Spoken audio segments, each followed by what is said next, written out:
રાજકોટમાં આજી અને ન્યારી ડેમમાં નર્મદાના નીર છોડવામાં આવશે।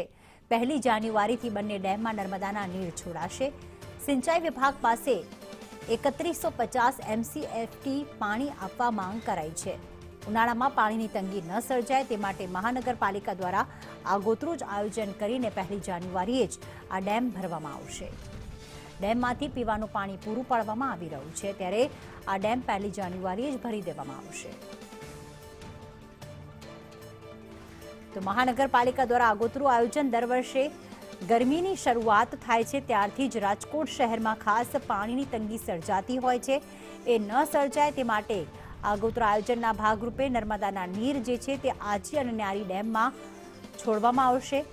3150 MCFT પાણીની માંગ કરવામાં આવી હતી, જે મંજૂર થતા હવે સિંચાઈ વિભાગ હોય કે પીવાના પાણીની તકલીફ હોય કે સિંચાઈનું પાણી છે તે રાજકોટવાસીઓને, સૌરાષ્ટ્રવાસીઓને મળી રહેશે।